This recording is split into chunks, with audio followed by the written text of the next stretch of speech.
Hi అండి. అయితే back part పెట్టినాము. నేను ఫస్టే ఇట్లా -2 ఇంచ్ వేసేయమ్మా, చేసి పక్కకు ఫోల్డ్ చేసేసుకోండి అని చెప్తున్నా. ఇక ఫోల్డ్ చేసేటప్పుడు కూడా నువ్వు -2 ఇంచ్ పెట్టలేవు. చూడు మడత ఈడికి వస్తుంది, ఈడికి ఉంది కదా. ఇక చూపిస్తా.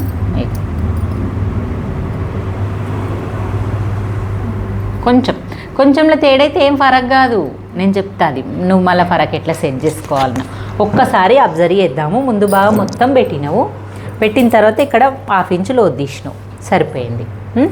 నెక్స్ట్ నువ్వు ముందు భాగంలో ట్రిక్ చెప్తాను నేను. ఫస్ట్ ఈ వీడియో ముందు భాగం ట్రిక్. ముందు భాగంలో ముందు నెక్ కొలవడానికి చాలామందికి ఇబ్బంది అవుతుంది అంటుండ్రు కదా. నీ మెథడ్ చెప్తాను ఇప్పుడు. ఫస్ట్ టేప్ తోటి నెక్ ఎంత ఉందో మొత్తం కొలుసుకోండి. 8.5 వచ్చింది కదా, ఎగ్జాక్ట్గా 8.5లోకి వెళ్ళి ఒక 2 ఇంచ్ తీసేయండి. 6.5. ఈ 6.5 ఇలా పెట్టేసుకోండి, కుట్టుకు వదిలేసి. ఎగ్జాక్ట్గా వచ్చేస్తుంది. అక్కడ కుట్టుకు వదిలేసి పెట్టినట్టే ఇక్కడ కూడా కుట్టుకు వదిలేసి పెట్టండి. ఇది ఒక చిన్న పాయింట్. ఎట్లా 2 ఇంచ్ ఎందుకు తీసేసిండ్రు అంటారు కదా.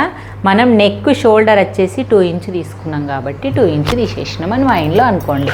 మరి మీ తెలిసిన వేరే బ్లౌజ్ కట్ చేసేటప్పుడు నువ్వు 2.2 తీసేసిన, 2.5 తీసిన, నెక్ బ్యాక్ పార్ట్ నెక్ పెట్టేటప్పుడు ఎంత పెట్టినావో చూసుకొని దీన్ని బట్టి మనం ముందు నెక్కులా ఇలా స్ట్రేట్ కొలిసి మైనస్ చేయండి. ఇంకో మెథడ్ కూడా చాలా వీడియోలు చెప్పినా, ఆ మెథడ్ అయినా ఈ మెథడ్ అయినా ఇంతే యూజ్ అవుతుంది. ముందు నెక్కు కొలవడం చాలా హార్డ్ అవుతుంది అన్న వాళ్ళకి ఇది చిన్న టిప్పు.